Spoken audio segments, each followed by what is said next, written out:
I must be as candid as I can on this matter because I believe that the situation in Haiti can be solved. It is not mission impossible. I believe that the international community must do for the people of Haiti what is right. The people of Haiti, the women, the children who go to school there, I think deserve the support of the international community. What is going on in Haiti is unacceptable. It is indefensible. It is simply wrong. That we cannot marshal the support that is necessary for us to stabilize Haiti, to drive out the gangs. The gangs, in my very honest opinion, are cowards with very minimal intervention. They have literally gone into hiding, occasionally showing up. It's a guerrilla warfare of some sort. And therefore, I thought I would use this meeting to bring to the attention of the international community that the situation in Haiti can and must be solved. I am happy that we are now having a conversation about the successor mission to MSS, but I thought I would bring to this gathering some insights on how success would look like. Because if we don't correct the mistakes of the past, we will most unlikely succeed. If we are sending an additional security team to Haiti, the mandate must be clear. Number one, we must be very clear on the mandate of what it is supposed to achieve. Number two, we must have a predictable resource package.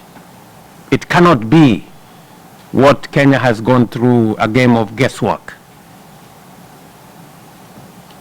You know, voluntary, depending on people's goodwill, depending on when they have time and when they can get some attention.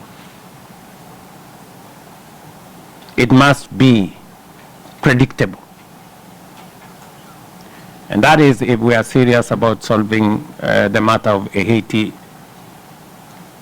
And I don't understand why we cannot be serious. The people of Haiti may be people of African descent, but for heaven's sake, they are members of the human race, like us. And they deserve as much, not less. And number three, it is my very considered view that we must have the necessary logistical support to be able to make that mission succeed. I will give you a case in point. You know, we wanted to set up 12 forward operating bases where territory that has been claimed or reclaimed from gangs, we would then station security people to make sure that it doesn't revert back to gangs. But that was not possible because of the logistical support architecture that did not allow mechanics to leave Port-au-Prince, that did not allow food and other logistical support to leave Port-au-Prince. I seriously think that we have an opportunity, a historic opportunity, to solve the Haiti equation. And I speak from a position of knowledge and experience, having been in the theater in Haiti for the last year and a bit, 15 months. When we first stepped in Haiti, the airport had been surrounded by gangs, and many people found it very unsafe to land in the airport.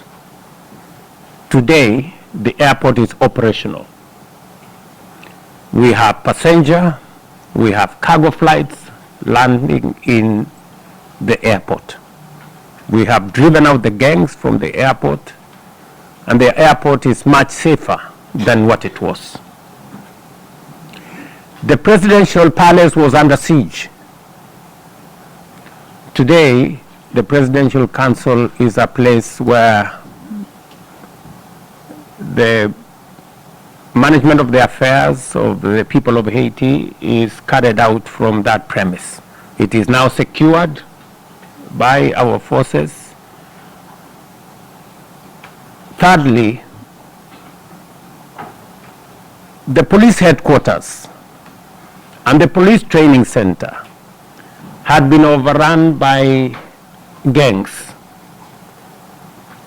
Today, the police headquarters is safe. The police academy is working. In fact, they have just graduated 750 police officers from that training center, which was initially a home of gangs. The routes, as you have seen in the pictures here, to most of the townships were blocked by gangs. And they had toll stations to charge people for access. Today, those routes have been opened, and there is a continuous improvement on the security along those routes to townships. The port was also had been captured by gangs. As you have seen in the pictures, today the port is operational. There is cargo in and out, and we have our security personnel stationed at the port. And as you have heard, most schools were closed, and hospitals as well. Today, the story is different. Just a few weeks ago, there were graduations in many schools. There was a lot of celebration in those many schools. And the hospitals too, some of them, we've brought the hospitals back to life. I must commend the Haitian government for the cooperation they have given to the MSS, without which it would have been a lot more difficult to achieve what has been achieved. I must also single out the Haitian police leadership.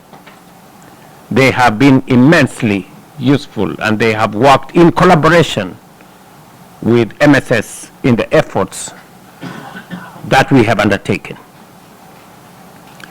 I must, however, say that we have been operating at a 40% capacity. Initially, it was expected that 2,500 security personnel would be made available. Unfortunately, they were not made available. It was also expected that there would have been force multipliers, that we would have armored personnel carriers, we would have enough logistical support to be able to make this mission successful. I must commend the United States. They did make available logistics, vehicles, but unfortunately, most of the vehicles were second-hand vehicles, and therefore they broke down a lot many times. And in fact, it put our personnel in great danger when they broke down in very dangerous places. But at least they stepped up. We didn't, however, get any useful support from any other quarter. When we deployed our officers, we are clear in our minds that while the MSS was a critical and innovative intervention, it was not the ultimate solution. We knew that Haiti's stability could only be accomplished through a multi-pronged approach that addressed the root causes of the challenges. In this regard, the MSS has from the outset coordinated and closely worked with the United Nations Integrated Office in Haiti, the United Nations Country Team, and the Haitian government. When the first contingent arrived in Port-au-Prince, few could have imagined that a Boeing 787 would one day land at the local airport without the risk of being brought down. I want to commend all the countries and friends who have stepped up to make us achieve what we have achieved in Haiti. And I am looking forward to Kenya participating in the transition. Once we agree on the next mission, the one thing that Kenya will not do is to walk away from Haiti in haste. That we will not do.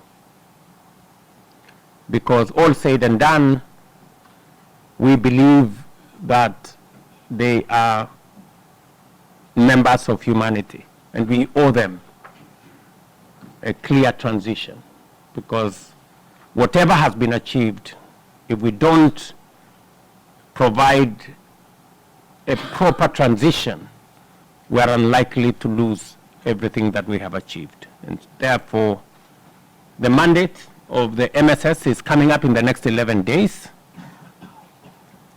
and therefore we don't have much of time. I want to persuade all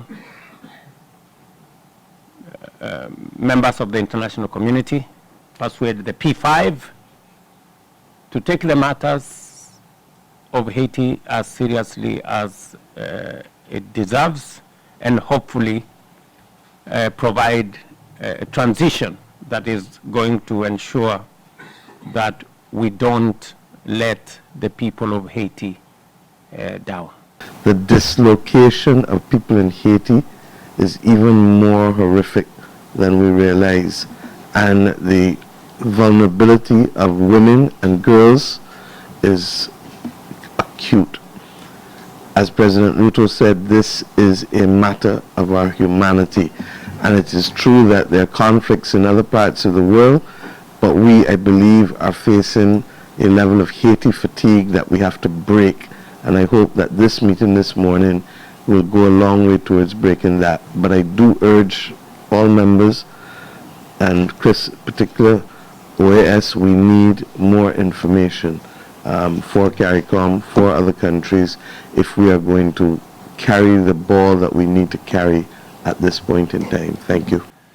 Kenya has shown courageous leadership in leading the multinational security support mission, and we are deeply grateful for its commitment and the sacrifices it has made, including, as you just mentioned, Mr. President, the lives of 3 of your people.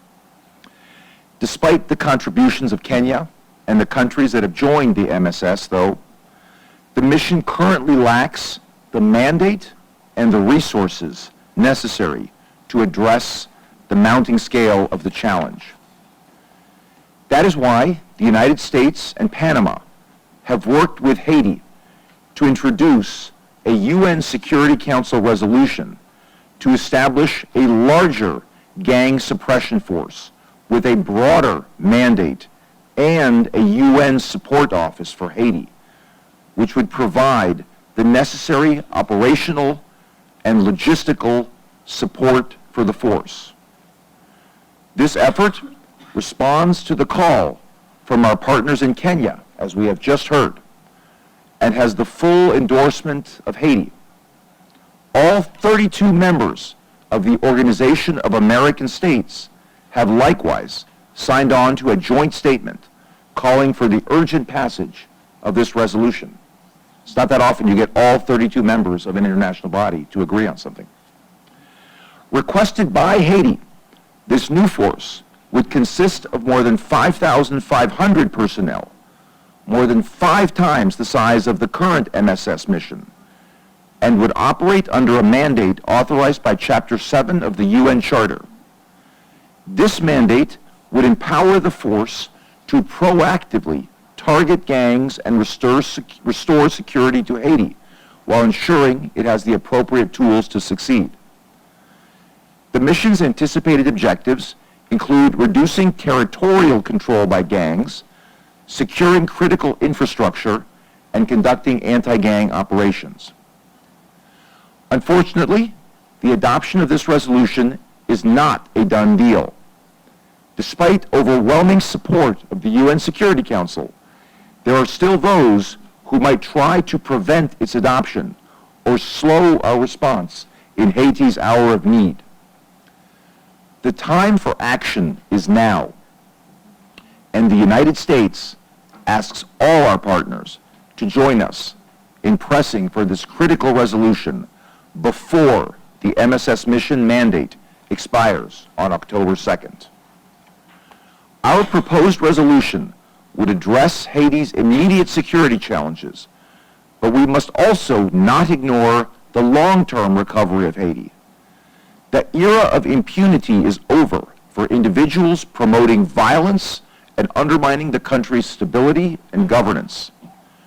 The United States has already taken decisive action to support restoring democratic governance, but we are not done. We welcome others to join these efforts. Today, I am announcing that the Department of State is taking additional actions to publicly designate 2 officials for their involvement in significant corruption during their time in public office. The actions of Arnel Belizaire, a former member of the Haitian Chamber of Deputies, and Antonio Cherami, a former Haitian senator, have both had a destabilizing effect on Haiti's democratic institutions and processes. Our designation renders Belizaire, Cherami, and their immediate family members ineligible for entry into the United States. The U.S. government will remain relentless in pursuing those supporting terrorist gangs through indictments, arrests, sanctions, armed seizures, and other immigration restrictions. The United States has long been a partner and a friend to Haiti. However, we cannot continue to bear the lion's share of the financial burden in addressing the hemisphere's security threat. That is why we call on all UN member states to support the creation of a GSF and UN support office and to provide the resources required to stabilize Haiti. This is not a crisis that can be ignored or deferred. It demands urgent, coordinated, and decisive action. The people of Haiti cannot wait.